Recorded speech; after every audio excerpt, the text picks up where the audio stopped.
African Development Institute, MADI, that's based in Uganda. Done a lot of the think tank that have done a lot of work in terms of sustainable development on the continent. Welcome, Frank. Thank you so much. Then we have Lika Scott. She is the former president of WIM in Senegal. She is an engineer who founded WIM in Senegal in 2012. Welcome, Lika. Next, we have Hassan Shaba. She's the head of gender and the child unit in Nigeria. Welcome, welcome, Hassan. And next we have Ida Ndiaye. She is a senior program officer at the Natural Resources Governance Institution in Senegal. Welcome to all of you. Let's kick it off with you, Mr. Mugenyi, in terms of setting the scene. What are critical minerals and why are they critical and for whom are they critical? Thank you, Tabani, and I'm quite happy to be here. Good afternoon and welcome back from lunch. It's very important that we understand what critical minerals are. Let's take into a context that Africa has been involved in the mineral resource extraction.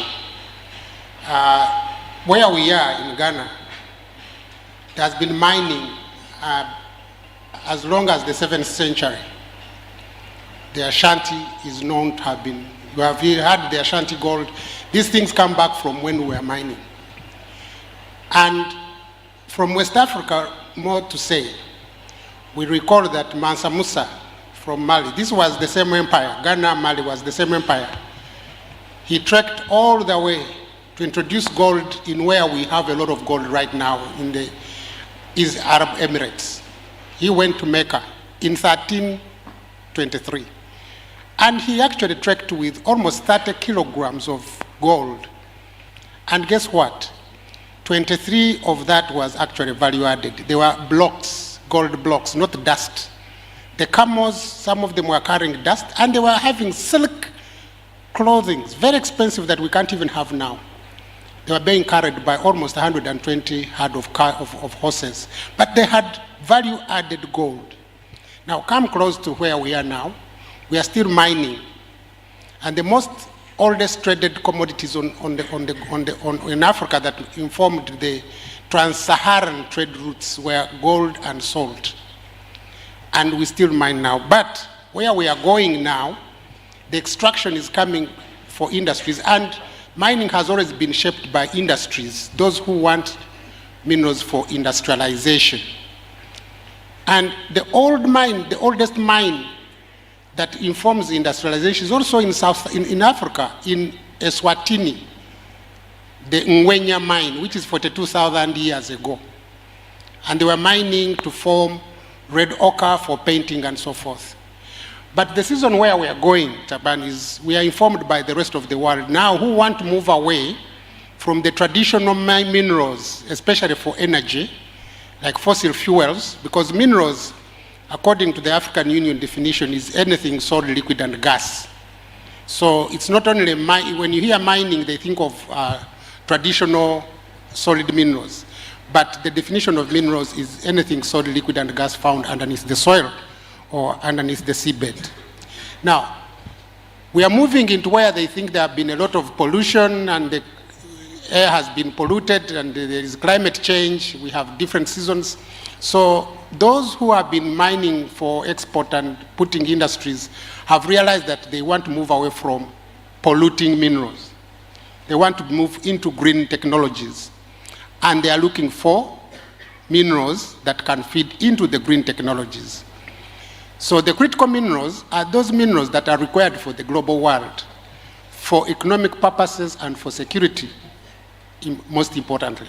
And when I say security, you and I from Ghana and Uganda may not understand what security is, but those who are in fighting no longer want to get your people killed.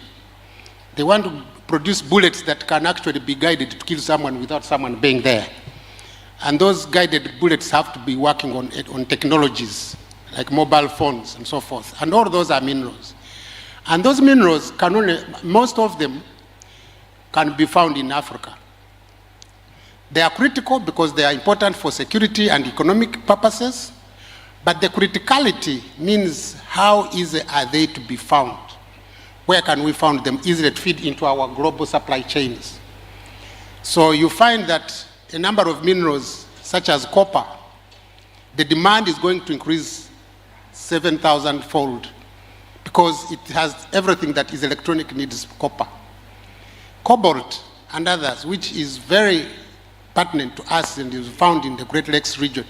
And I'm just talking about the Great Lakes region. I try to avoid using DRC, Congo, because those are dotted lines. Minerals are borderless. The whole of Africa has got minerals, but here this is for Congo, this is for Uganda, and then there is conflict, this is for Rwanda, this is for, but the basin down there, when you go down, there are no borders. The minerals are just there, and nobody understands that. So our forefathers, when you look at Abuja Treaty, they said, why don't you cooperate in exploration? So know what is between your borders, which are dotted lines that came out of the Berlin Conference in 1884. So the criticality of minerals are those minerals that are required for the rest of the world to feed into the economic demand, to produce solar panels, to produce electronic vehicle batteries and so forth. But also they can be critical for us and strategic for us because Africa is full of sunshine, and about 600 million people of our population have no access to energy, grid energy, no electricity. And their children want to go to school, but they don't have light. And then we have solar panels. We need them. We have the sun, the wind, everything we have. So all those minerals that are going to feed into those green technologies that will help the world transition from the polluting technology to green technology of the future are the critical minerals. And the criticality is based on how easy to get. So the harder the mineral is hard to get, the more critical it becomes. Like the new ones, the rare earth, which we never knew. Like in Uganda, we only knew we are producing copper. Right now we have the biggest rare earth mineral mining company of recent. So in future, more minerals may be explored and found that we don't understand now. So basically the critical minerals are yet to be continuously found as we go along, depending on the demand. Yeah.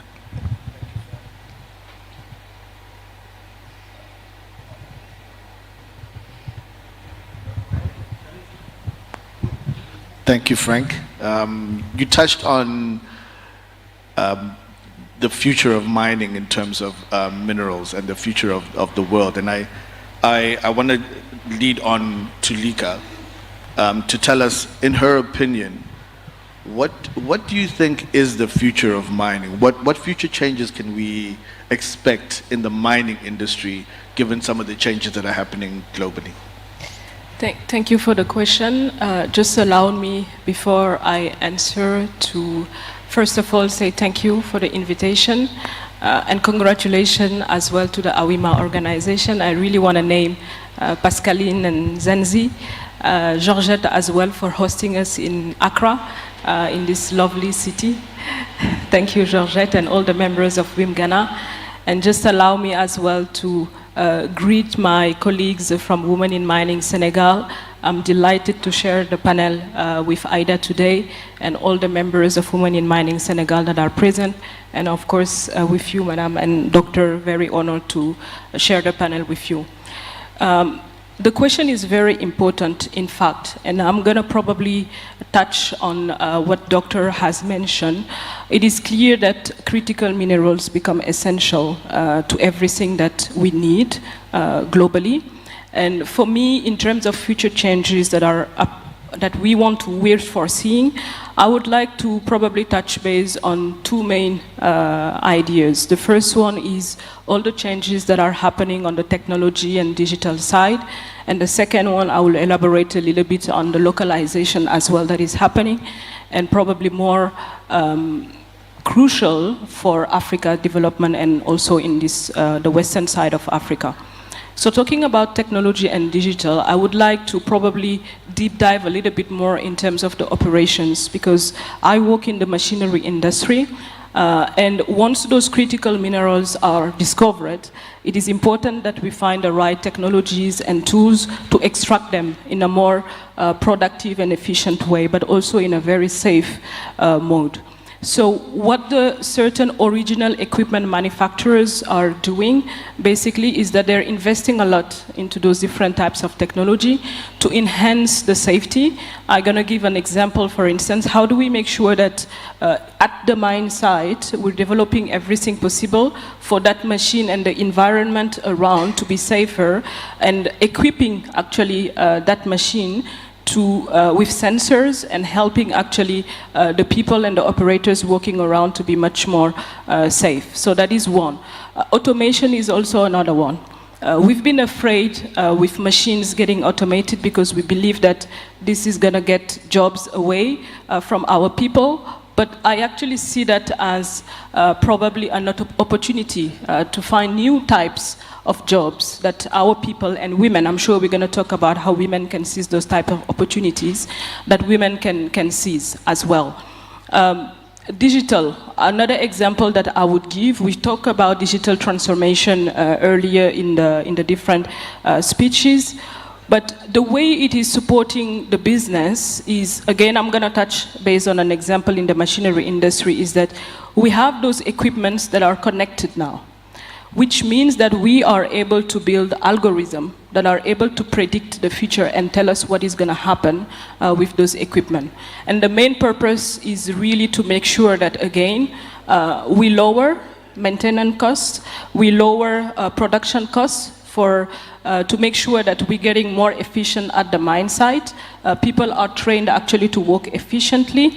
And to me, these are all the different investments that will shape the future, but that will also shape the new type of jobs that we will be seeing in the industry. So those are two examples, very briefly, on the technology and digital. The other change, of course there are many, but I selected only those, technology, digital, and the last one that I want to talk about is the localization.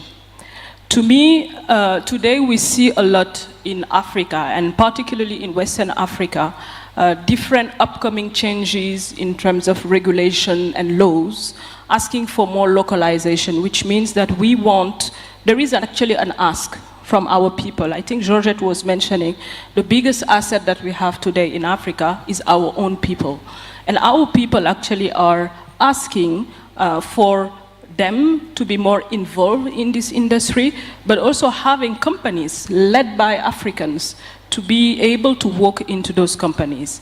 And what we've noticed is that different countries, and Ghana, I think, has been a leader into that, have set all those rules to allow actually transfer of technology, transfer of competencies as well. But how do we create environment and ecosystem actually that favor entrepreneurs to work and be subcontracting and developing actually activities in the mining industry? Today, I feel like this is going to be a future change upcoming for us, particularly in Africa. And what I feel is probably a little bit unfortunate is that every country is going with its own direction. Okay, Senegal is probably developing their own localization rule. I mentioned Ghana, they have been a leader on that. Guinea is doing the same, Cote d'Ivoire, etc. But at the same time, we share the same trade zone, right? So how do we need to bring consistency in the approach here and actually unite our force, learn from the others and what have worked, and make sure that, I would be glad in the next few years to see someone from Ghana to partner with someone in Senegal or Guinea to create that company that will comply with those regulations and make sure that we're building capacities and really having our footprint completely developed in this industry. And the last comment that I would like to make is that it is true that women have been, to me, at the forefront in this industry. Probably it hasn't been seen or known, but all of them are embracing all these changes that I mentioned. Capacity building for me is not anymore a challenge. I think we've overcome that challenge. Now it's a matter of how do we make sure that we take that new challenge of localization. I would love to see enterprise companies owned by African women, mining those critical minerals in these different countries. So I will stop there for now. Thank you so much, Lika. I think that segues quite nicely to Ida and the question I wanted to pose to you. We are talking about technological changes and the changing in mining, all supporting this view on critical minerals, and to some extent to the end of this concept of the just energy transition. Now, for Africa, what should the just energy transition mean?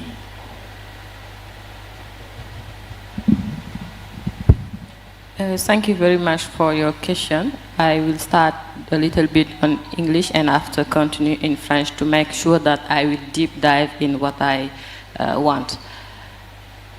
Je pense qu'il ne s'agira pas de définir c'est quoi la transition énergétique. Nous tous qui sommes dans la salle, nous sommes conscients qu'aujourd'hui, c'est l'actualité du moment.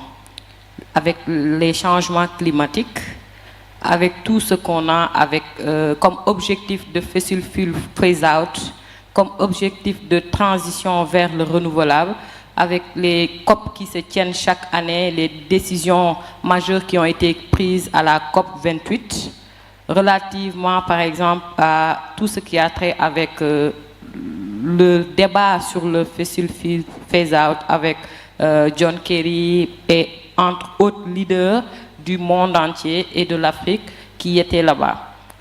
Mais je pense que ce qui est le plus important pour nous aujourd'hui, c'est de faire en sorte que cette transition soit juste.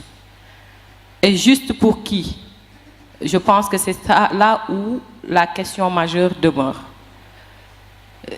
Déjà, ici dans la salle, juste une petite question. Quels sont les 8 pays qui travaillent sur les questions relativement à la transition énergétique? Il n'y en a pas. Madame Georgette a dit quelque chose ce matin. Il faudrait que l'on puisse... Je savais que ça allait être la RDC, avec tout ce qu'elles ont comme les minéraux de critique. Mais à part la RDC, presque toutes les organisations WIM ne travaillent pas encore sur la transition énergétique. Le monde a changé. We need to go faster. Nous devons nous adapter. Nous devons avoir cette agilité de pouvoir rattraper le monde. En rattrapant le monde, nous, notre continent, pourra saisir mieux les opportunités. On en a assez de parler que des défis, les pertes de terre, les jobs qui seront peut-être menacés, les violences faites aux femmes. Si on continue à parler que de cela, on restera toujours dans un coin. Mais c'est le moment de renforcer, mutualiser nos voix pour que l'Afrique puisse avoir son propre narratif. We need to have our own narrative on this way of the energy transition. Cette asymétrie de pouvoir et d'information entre les multinationales et le continent africain, ce matin Georgette avait parlé de la Chine, des autres pays, ils sont en train de leader le processus de la transition énergétique. Alors que nous autres, qu'est-ce qu'on fait en termes de contribution? Côté impact négatif. On sait que l'Afrique jusqu'ici n'est pas un continent qui est très pollueur si on regarde ce qui se passe à travers le monde. Et il faudrait que des voix se lèvent pour que cette transition énergétique soit juste. Et pour que la transition énergétique soit juste, je pense que cela doit commencer par des politiques inclusives. We need to have inclusive policy. We need to have people-centered approach. We need to recognize right. Right for who? Right for communities. Right for women. Right for young. la transition énergétique, les impacts les plus visibles, ça se passe au niveau communautaire. Si on regarde tout ce que ça a comme implication côté accaparement de terre, côté perte de travail, on a vu ce qui s'est passé en Afrique du Sud avec leur signature du JETP en tant que premier pays africain à signer le JETP, des milliers de travail qui étaient menacés, des femmes qui ont perdu leurs activités génératrices de revenus. Donc je pense que c'est en cela que nous devons mutualiser davantage nos forces pour que la transition énergétique soit juste pour les Africains et juste aussi pour les communautés africaines. Et je pense que cela aussi passe par des mouvements, des alliances qui sont très fortes. Ce matin, quelqu'un l'a rappelé, nous avons tout à travers AUMA. Aujourd'hui, c'est un réseau très puissant à travers le monde, on dirait même qui doit être incontournable dans tout ce qu'on doit faire comme politique et policy. Et même en termes de cadre de dialogue et d'échange, et c'est par là que je saisis l'opportunité de address a specific communication to the woman who represent the Mining Indaba events. Il faudrait que l'on puisse cesser, durant ces grandes manifestations du continent, que les voix qui parlent pour les Africains, a fortiori des Africains au niveau des communautés, puissent être des voix internationales. Il faut que ça soit des voix du continent. Il faudrait qu'on arrête aujourd'hui, que ça soit à Indaba, que ça soit dans les autres instances, parce que Indaba, c'est aujourd'hui l'instance qu'on a pour les grands événements du secteur minier. Pour parler au nom des communautés, pourquoi pas aller au niveau de la RDC, au niveau du Burkina, etc. Des femmes inspirantes qui sont là, qui peuvent parler d'elles-mêmes, ou bien que les leaders de AUMA puissent porter ce message, que d'aller en dehors du continent, des gens peut-être qui n'ont pas l'expérience pratique sur le terrain, qui ne connaissent pas peut-être nos réalités et nos vécus, pour qu'ils puissent ou qu'elles puissent parler en notre nom. Pour que la transition énergétique soit juste, il faut que les Africains puissent parler d'elles-mêmes, que nous puissions aussi développer nos propres politiques. Et cela aussi, au-delà des organisateurs, par exemple, de ces genres d'événements, nos gouvernements, les organisations de la société civile, nous autres organisations de femmes aussi, je pense qu'il va falloir que l'on puisse influencer davantage pour que les processus de consultation, de développement des narratifs par rapport à la transition énergétique, que ça puisse être répliqué. Et en dernier lieu, pour que la transition énergétique aussi soit juste, il faudrait que l'on ait l'intelligence de transformer les défis en opportunités pour les organisations de femmes. Le secteur extractif dans sa généralité, jusqu'ici, a connu un échec par rapport à tout ce qui a trait avec conditions de vie, conditions de travail, les normes ESG. Et je pense que la transition énergétique, avec les outils comme le JETP, Just Energy Transition Partnership, doivent nous permettre de saisir cette opportunité plus que jamais pour autonomiser les femmes, pour préserver les emplois, parce que l'enjeu majeur, ce sera les emplois. Lika l'a dit tout à l'heure, même s'il y aura des risques très majeurs par rapport à l'emploi, peut-être la digitalisation serait une opportunité, mais n'oublions pas que jusqu'à présent, en Afrique, nous, on avance très lentement et il est nécessaire que l'on puisse agir pour qu'il y ait des alternatives qui permettent de préserver les emplois. Donc je pense que ceci permettrait d'avoir un processus de transition énergétique juste où les populations, là où elles puissent être, puissent jouir pleinement des opportunités de la transition énergétique et que aussi les impacts liés aux actions climatiques puissent être aussi réduits. Et que surtout les financements climatiques puissent servir à autonomiser les organisations de femmes du continent. Parce que jusqu'ici, il y a une inégalité dans la répartition ou bien dans la saisine des finances climatiques en Afrique. On en bénéficie très peu, alors que c'est des montants qui sont très colossaux. Donc, comment faire aussi pour que ça puisse être une réalité pour nous autres, les Africains? Je pense que c'est en ça que la transition pourrait être juste. Merci.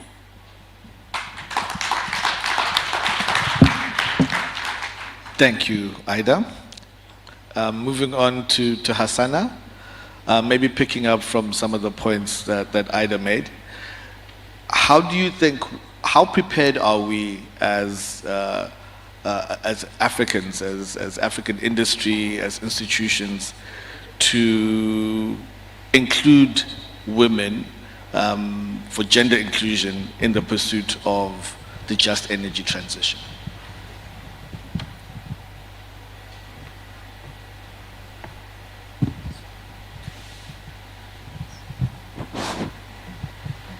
Thank you. Let me first of all use this opportunity to thank Hawima Leadership for this conference, and to also thank IGF for the invitation and for bringing me here. My name is Hassana Shaba, and I'm the Desk Officer for Gender and Child Labor in the Ministry of Solid Minerals, Nigeria. Of course, it just said Nigeria. In the Ministry of Solid Minerals.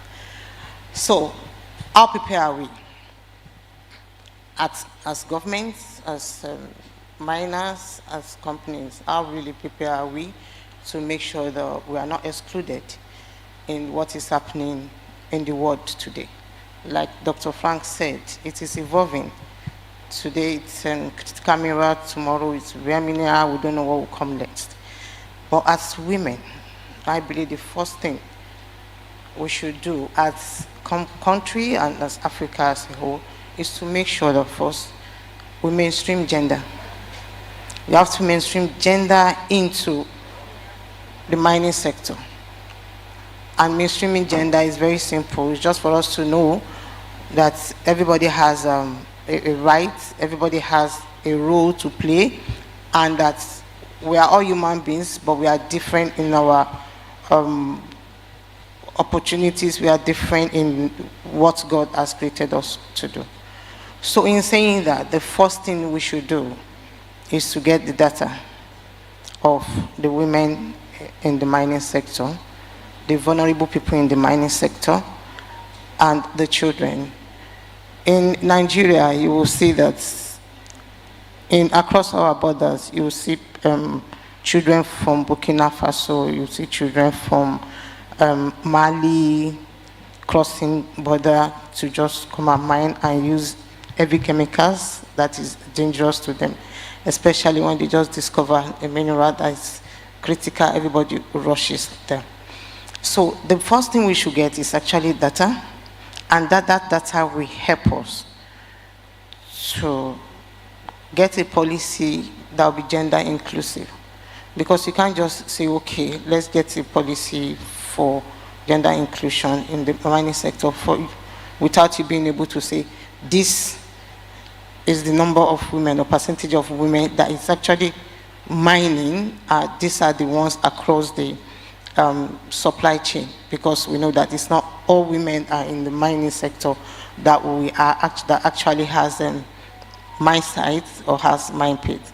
And for my own country, majority of these women are actually in artisanal mining, and they don't have what it takes to really get something tangible out of it. I'm talking about this critical mineral.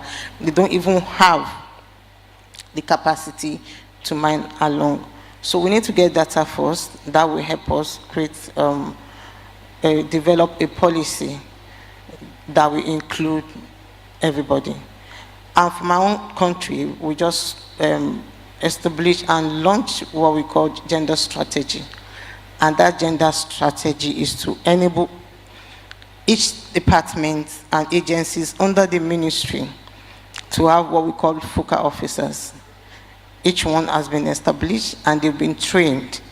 These focal officers are the ones, every time you go to the field, to make sure that you have data of those people you are going to interface with. Some of them work with companies, some of them work in ASM, and then every time they go to the field, we're going to have the same template to make sure that we collate this data.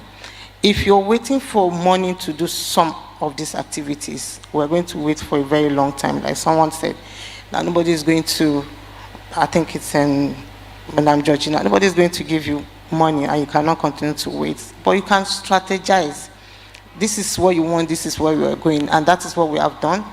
for each of those focal officers, anytime you go out, your department go out, you're going to have those templates to work with. So we'll start collating data for the sector. That gender strategy that we have is going to run for 5 years, 2024 to 2029. And I believe before that end of 2029, a lot of things will have been put in place. For example, there are 5 strategic objectives of that strategy. And then one of them is to create an economic empowerment for women, and that is where NGOs, CSOs can come in as well, because only government cannot do that. Then the second one, it's institutional capacity building for both the government officers that are going to be doing this work and for community people as well. One of the other things we have done is to make sure that the CDA, Community Development Agreement, has been reviewed, and in that make sure that for every company that comes, or mining organization that comes into a community, you make sure that a woman is represented, a youth is represented, the community leaders are represented. This gender inclusion thing does not really end with women. But if men are not carried along as we are going, it might be a little bit difficult. So we need to, at the same time, make sure that in the capacity building, as you are training women, you are training men along with them, so that they will understand why you are taking the road you have taken, where you are going, and to help you actually get to the destination. So we're talking about data, we're talking about policy, and not just for the critical minerals we are talking about now. It's for enabling environment for whatever comes in the sector in the nearest future, because we see that it is volatile and it is changing, and we need to just change along with it. Thank you. Thank you so much, Hassana. Dr. Frank, in terms of governance on the continent, as we push forward in the exploitation of critical minerals, what is the role of our institutions in ensuring that we don't repeat the previous mistakes that we've made in terms of mineral exploitation?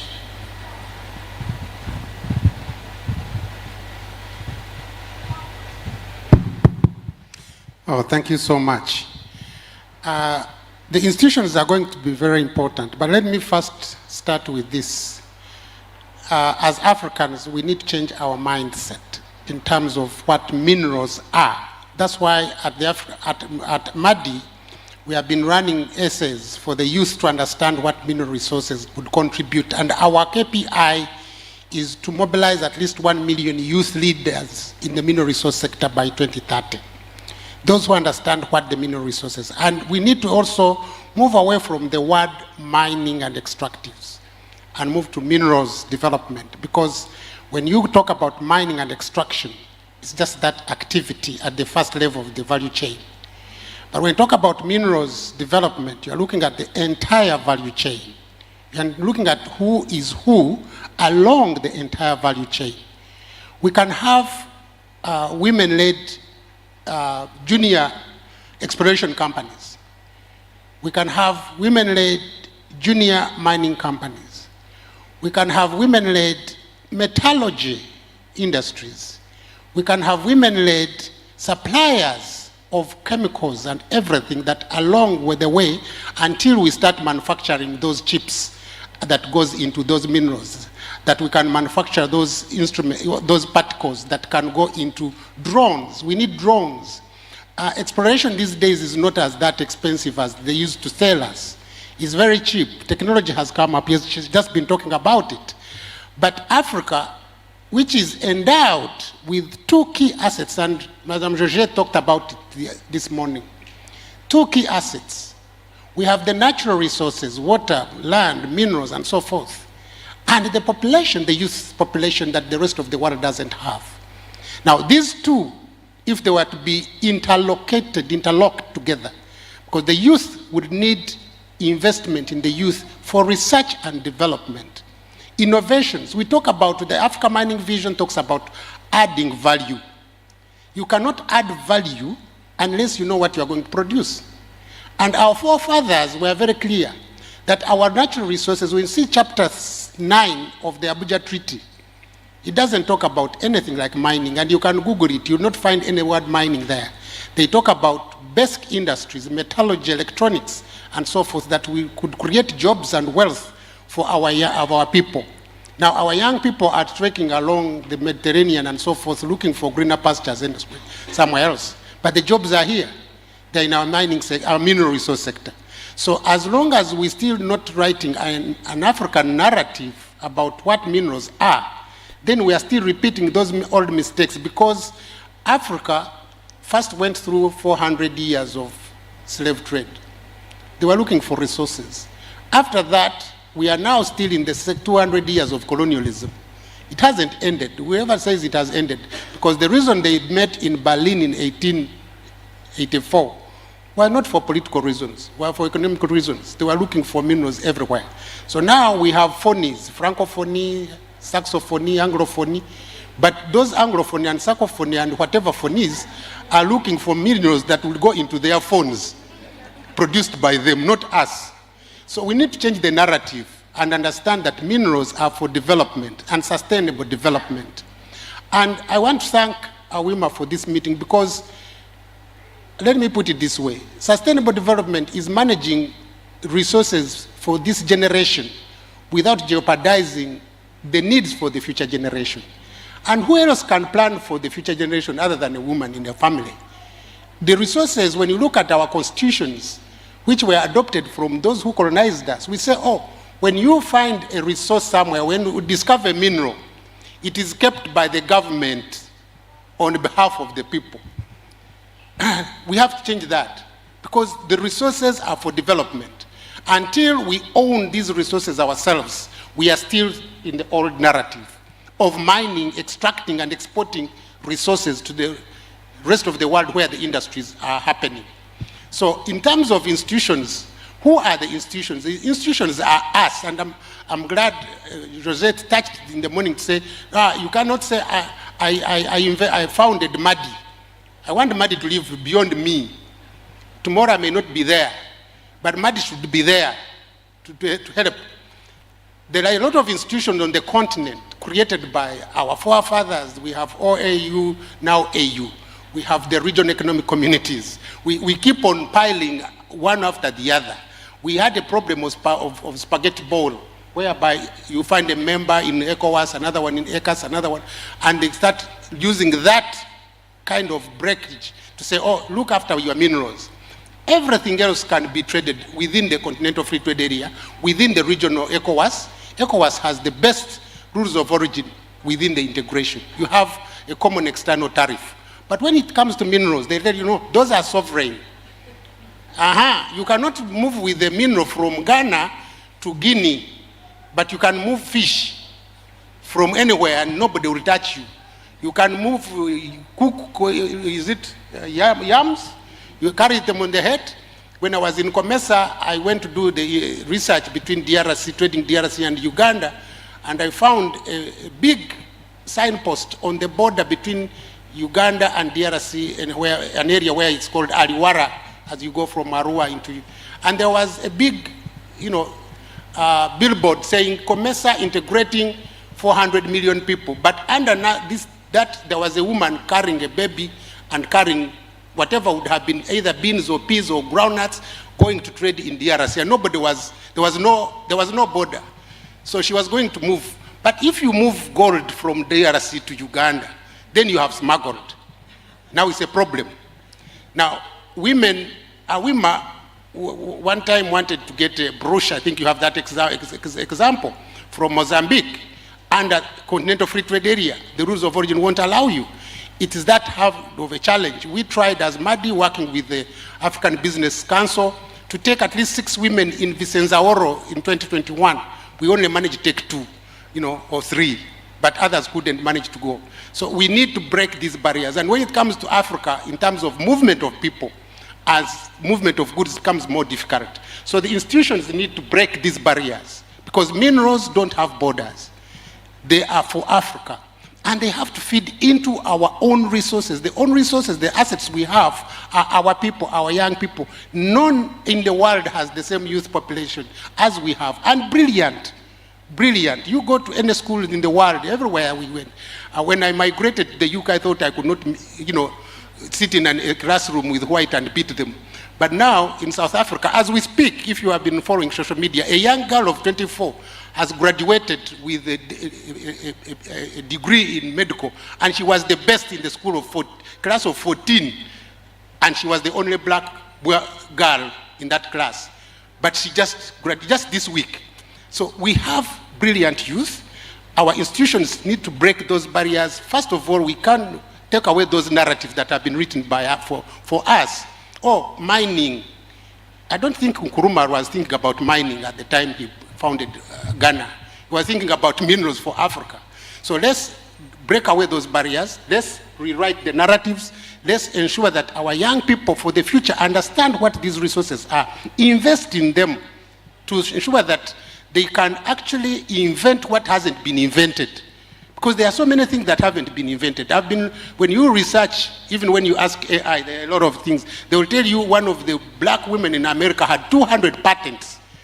And that was about 50 years ago.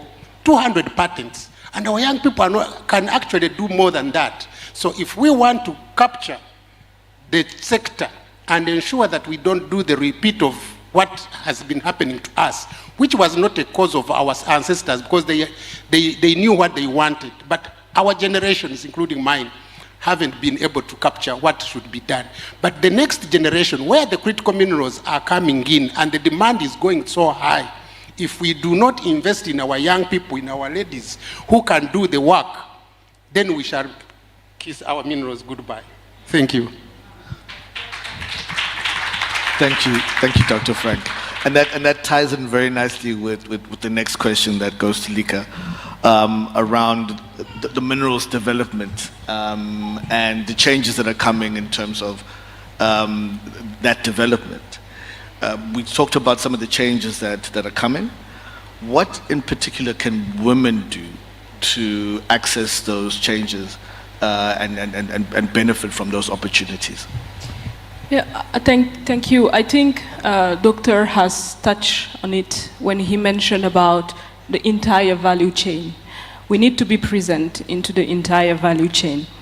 And in many cases, all the women in mining organizations have been usually associated with gender balance, gender equity, etc. It is true we have to work on that, but we don't have to demonstrate anymore that women are capable, they're present, right? We don't need to demonstrate that anymore. What we want is we want to be the doers, the shapers of the industry. And when you see what Awima has done today, I think we have no doubt around that. Two messages probably for me that I would share in terms of how these organizations, including Awima, can help. The first one for me is enhancing the capacity building. We talked about how are we going to be present into the entire value chain, but at the same time, how do we make sure that all the future jobs that we will be needing, how can we already start supporting our young members of the organization to know actually what even those jobs are, creating forums where they can be aware. Women in Mining Nigeria talks about Girls for Mining. I was surprised. Women in Mining Senegal as well has a Girl for Mining. I think they're mentoring up to 200 young girls across the entire territory. How can we make those young people to talk to each other, to talk to the elderly, to know actually what has changed in the mining industry and how the future is going to be shaped? This is number one. And I think organizations like Awima can play an extremely important role into that. The second one, a little bit linked to the changes that I mentioned earlier on the localization. How can we leverage the skills of the women in this organization? I was amazed and impressed of the journey of so many ladies that have spoken this morning. I was like, wow, I did not even know them. how can we leverage that? I saw someone working for Kibali Gold Mine. We work with Kibali Gold Mine. I would love to know that I have within my network someone working for Kibali Gold Mine, etc., etc. I just named Kibali, but I'm sure there are many others. Sometimes I do contact Georgette if I need something from my own work, and she's always super helpful. So how can we leverage the skills of the women that are present in this organization to make sure that we move away from sporadic CSR programs that we do for one community and another one maybe in 10 years, etc. That's not what we want. What we want is sustainable programs that are written by us, because we know our people. We are actually the ones living in this continent, and we would like to make sure that we shape the future of the continent. And again, I think organizations like AWIMA can play an extremely important role in the coordination of all the different women in mining organizations to support that change and the transition that is upcoming in the industry. Fantastic. Thank you. Thank you for that, Lika. Ida, over to you. We've spoken about the objectives and the framing of the just energy transition, especially where it pertains to us as Africans. What do you think are other things that we need to be cognizant about in order for us to achieve the objectives of the just energy transition?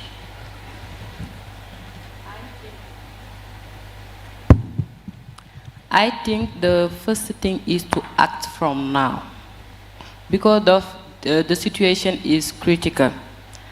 As you all may know, more than 900 million African people are not access to clean cooking, and women are suffer on this.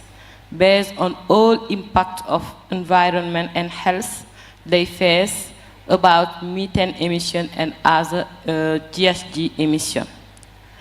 More than 600 of African people don't access to electricity. This is not a justice. And I think we need to unite our forces and act from now. I think also we need to emphasize more in economic and social and energy diversity than just working on the challenges as I mentioned earlier. And I think also we need to contribute to the development of tools to avoid corruption risk, because of more than 70% of African countries, we are exploring or exploiting the critical mineral are faced on corruption risk. And this is also critical. And I think all different stakeholder parties need to unite their force. Leaders, decision makers, multilateral financing, and also African CSO and AWIMA have a key role to play on this. This will permit us to shape a wave of diversity, a wave of well-being for African people, for African country, and also to make sure that based on the opportunity for climate and also energy transition, we may create more opportunities for women and youth. The extractive sector cannot create more jobs, you already know it. But the energy, the renewable energy can create more and more. Because of if we look at the opportunity of job in this area of renewable energy, we can have more job than in the extractive sector. And I think we need to make focus on the renewable energy, even if for our health, the environmental impact, and also in terms of opportunities. And this passed by solidarity, this passed by creativity, and I think also we as organization, women organization in Africa country, we need to use this opportunity. We need to diversify our activity, but not only working on gender and gender-based violence. This is our daily work. We need to look how this can be mainstream in this way of the energy transition and the future of renewable energy. And I think also we need to develop partnership with the organization, the technical organization working on this. I can just take an example of Natural Resource Governance Institute, NRGI, because they develop more and more, a lot of content of piece of research in the energy transition. And we need to have a look on this, to look what we can develop more activities to interest more the partner and donor, because of now the way are at this level, and we need to adapt, and we need to be also resilient to act quickly and from now. Thank you, Ida. Thank you for that. And maybe just following on to that, Hassana, what do we need to do to create that enabling environment for women to take advantage of the opportunities and to shape the mining industry going forward?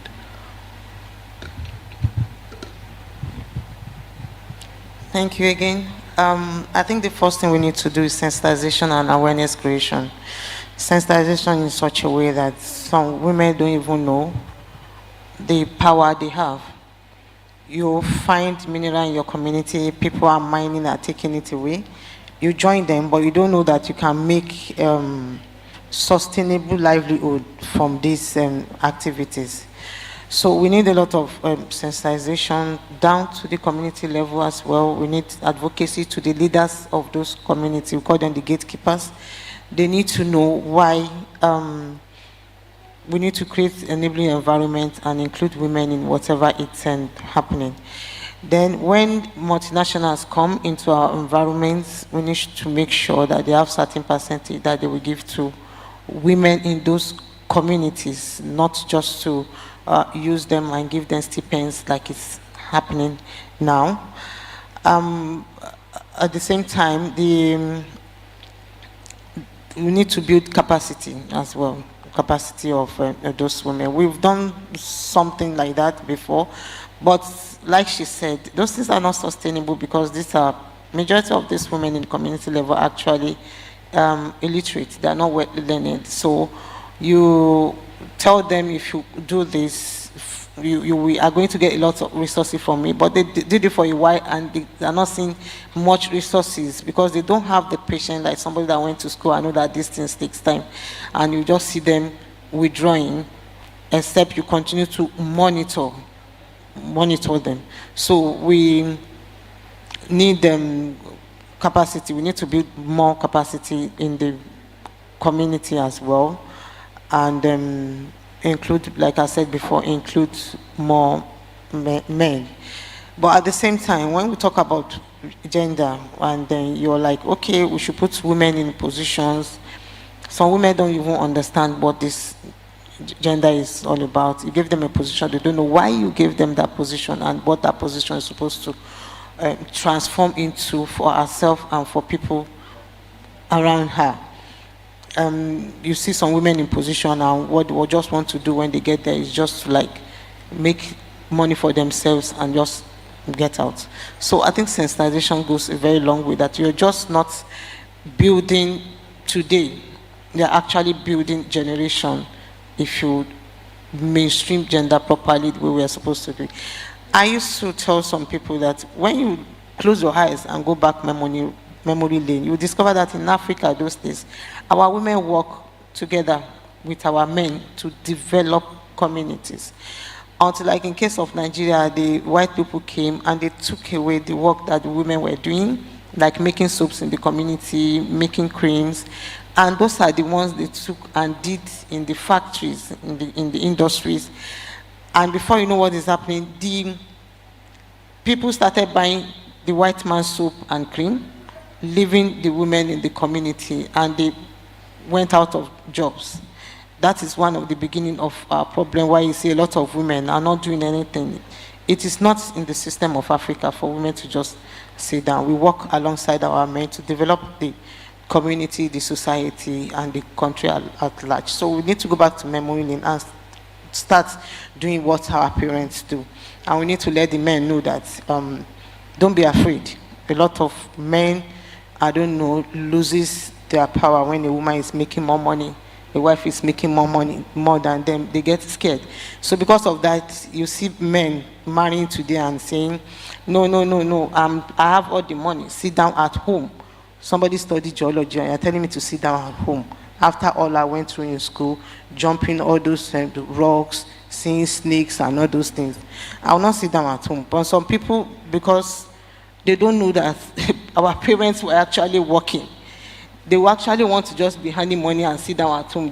The man will give them the money. So we need to make sure that we go back to basics so that we can develop Africa for what Africa is, not copying and copying. We've copied so many things that we have copied blindly, and that is what is giving us all these problems today. Thank you. Thank you, Asana. We are running out of time. So just to conclude, I'm going to ask for our panelists just to do 1 or 2 sentences of concluding remarks, starting with Dr. Frank.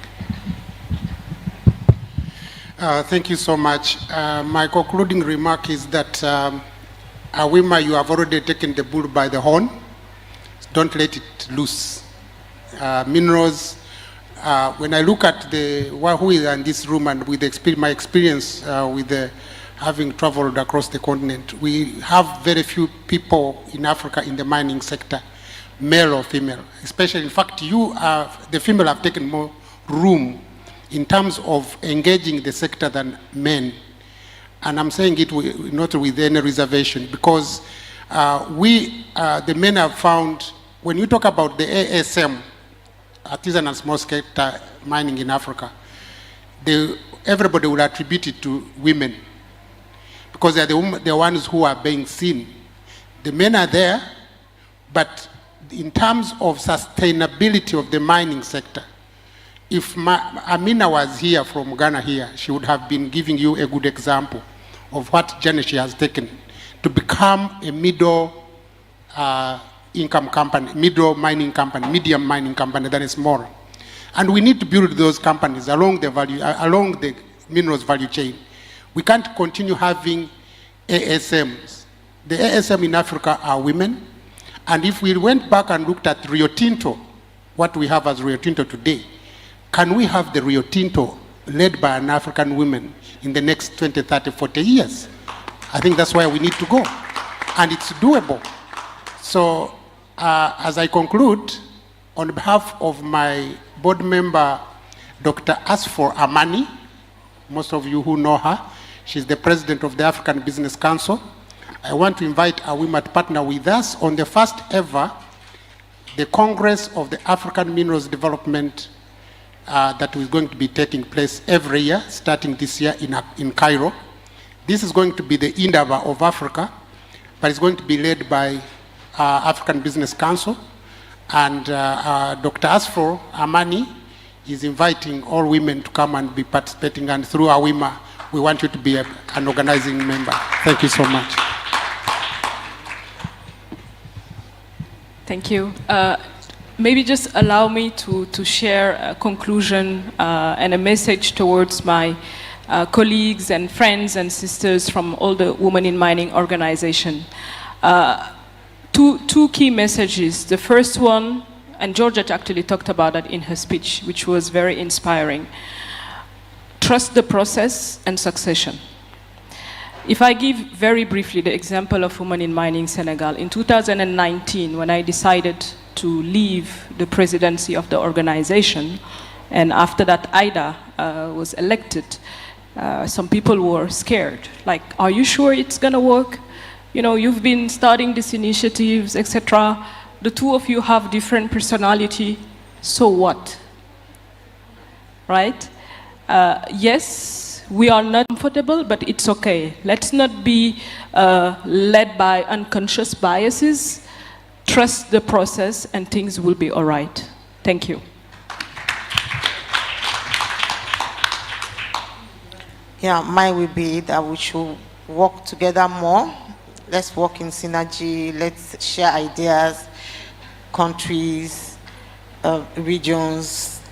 Let's see where we have gaps and where one country can learn from the other country to fill up those gaps. I think together we can go far, but doing it individually, we will not be able to go as fast as we want to. Thank you.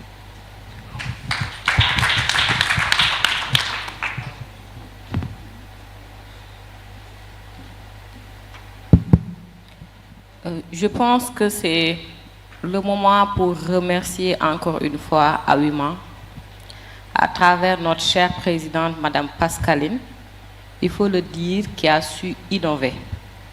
Elle a innové parce qu'à chaque fois, on était invité par d'autres. Soit c'était nous qui invitions d'autres. Ça fait partie des quelques rares fois où on se regroupe entre WIM pour échanger entre nous, pour célébrer. Parce que surtout ça, c'est important, pour célébrer les succès. Mais également pour partager nos expériences. À chaque fois que l'on fait des choses ou des projets, c'est important qu'on prenne un moment de répit pour réfléchir, regarder ce qui marche, ce qui ne marche pas, pour voir comment est-ce qu'on peut mieux nous projeter à l'avenir. Et je pense que ça mérite d'être félicité et qu'on puisse prier pour que ça puisse être pérennisé. L'autre chose, c'est que aussi, c'est une journée que moi je qualifie personnellement de journée de mentoring, mais également de coaching. Et si aujourd'hui aussi, tout ce qu'on a eu à dire par rapport aux autres, surtout personnellement par rapport à moi, c'était possible aussi, il faut qu'on puisse rendre à César ce qui appartient à César. C'est parce que moi aussi, j'ai été inspirée, j'ai été coachée, j'ai été mentorée. Et Lika, personnellement, a joué grandement à cela. Elle a su avoir confiance très tôt en moi, pas en tant que présidente. En général, nous autres Africaines, des fois quand tu es à certains postes, c'est des postes qu'on peut-être néglige. J'ai été trésorière de l'association, mais elle a su me responsabiliser. J'ai eu faire des choses autres que la trésorerie. Je suis apprendre, malgré sa relative jeunesse, parce que ce que Mbacho disait ce matin, never too young to lead. Je ne pense pas que le Sénégal aurait encore une présidente plus jeune que Lika. Elle était très très jeune quand elle prenait l'association, plus jeune que nous toutes, mais elle a su aussi nous inspirer. Et d'autres femmes africaines aussi ont su nous inspirer. Georgette Banks en fait partie, parmi tant d'autres qui sont aussi ici dans la salle. Et je pense que c'est en ça que nous pouvons aussi continuer d'impacter. Et le travail que Pascaline vient de faire aussi, comme j'ai dit, nous devons la soutenir et ensemble, on pourra aussi faire partie du narratif de l'Afrique et que next year, in Indaba, we want to see an African woman, more than one, from Awima, to talk about our proper experience, not women from outside of the continent. I think this is a message to the organizer of mining in Daba, and we need to work closely together to push African women at the side there she needs to be. Thank you. Again, thank you to the panel. Another hand of applause, please, for the panel.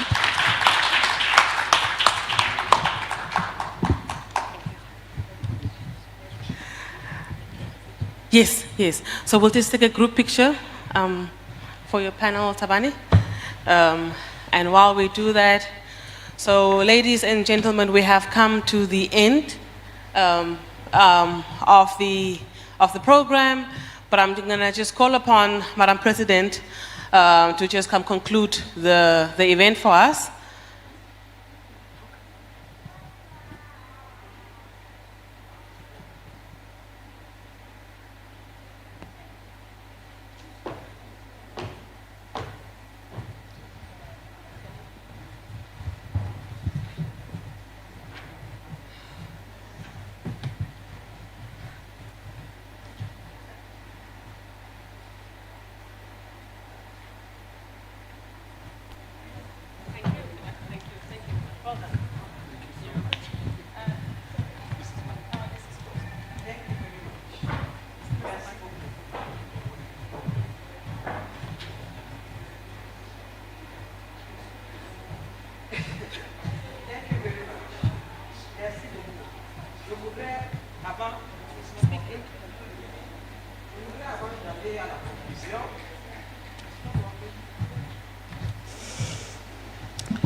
Sorry. Merci beaucoup. Je voudrais, avant d'aller à la conclusion, si vous me le permettez, il y a Madame la modératrice générale qui a dit que je ne devais pas avoir plus de 2 minutes, mais qu'à cela ne tienne, puisque c'est moi la présidente, je vais prendre même 2 à 3 minutes de plus. Je voudrais dire déjà qu'on a eu un panel. Vous savez, nos francophones, comme disait Franck tout à l'heure, anglophonie et tout ça, ont aussi besoin de partager un peu avec nous ce qui s'est dit pendant le panel. Vous savez, c'était un panel qui parlait des minéraux critiques, des solutions innovantes et qui parlait de la transition juste. Et nous avons eu une série de panélistes qui chacun nous a un peu édifié en ce qui concerne ces questions-là. Donc, Franck, d'abord, il a essayé d'expliquer ce que c'est que les minéraux critiques. Et comme vous le savez aussi bien, dans nos pays ici, en fonction de nos lois, c'est chacun qui va avec un peu de sa définition. Mais entre-temps, quand même, je crois que l'Union africaine a développé une stratégie qui peut réconcilier tout le monde, c'est la stratégie des minéraux verts. Donc, il a un peu discouru par rapport à cette transition-là et ce qu'on attendait et voir comment est-ce qu'on pouvait en bénéficier. Aïda, elle a parlé de la transition juste en essayant d'inclure tout le maximum possible les femmes et les jeunes pour que cette transition-là, qui n'est pas toujours juste pour nous, Africains, donc qu'on puisse davantage bénéficier des opportunités, parce qu'en termes d'opportunités, il y en a beaucoup. Je dirais, en ce qui concerne l'ICA, peut-être je n'ai pas tout capturé comme je n'étais pas là, mais je crois qu'elle a parlé beaucoup plus de solutions innovantes. Donc, toutes les personnes qui ont participé au panel sont là. Sentez-vous libre d'échanger avec elles pour avoir plus d'informations. Vous savez, la plupart du temps, je parle trop vite. Il y a ma mère qui disait souvent, comme tu es grande, tu as les longs pieds, tu fais tout vite. Donc, je vais essayer de ne pas parler trop vite et vous dire merci. Vous savez, je ne peux pas vous dire comment je me sens à cet instant où il est peut-être 15h30 et que la première partie de cette journée arrive à son terme. C'est un sentiment d'abord d'appartenance à une communauté de personnes à qui vous pouvez faire appel et que ces personnes-là viennent. Donc, je voudrais remercier toutes les femmes qui ont pris de leur temps pour quitter leur pays, parce qu'elles ne sont pas toutes du Ghana. Elles se sont déplacées pour être ici aujourd'hui et fêter avec nous. Donc, je voudrais également, si vous me le permettez, remercier nos panélistes. J'ai appris beaucoup de choses aujourd'hui. Vous savez, parfois, on a l'impression qu'on connaît tout, qu'on connaît des personnes.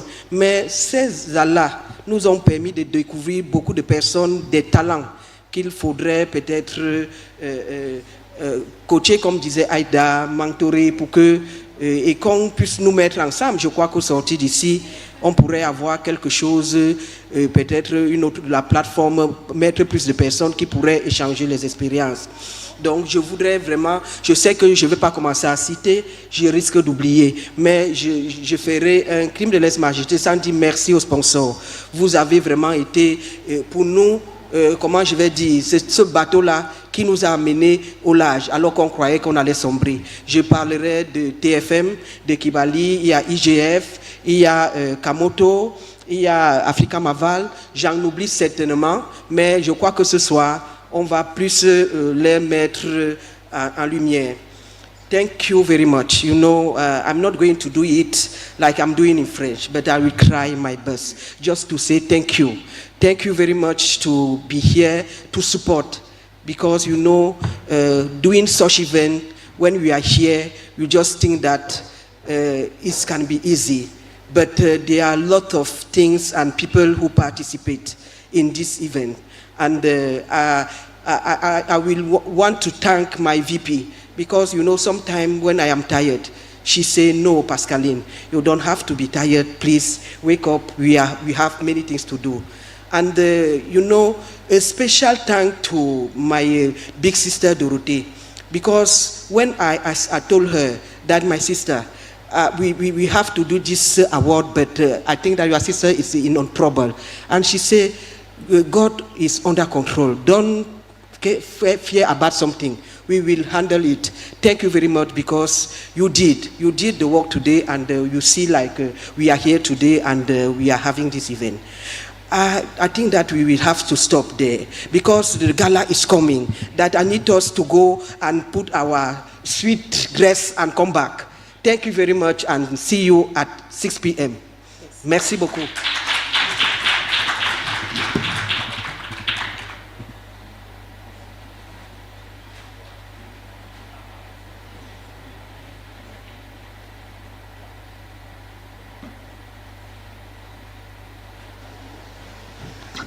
So, yes, we had to do a small executive meeting between my boss and I.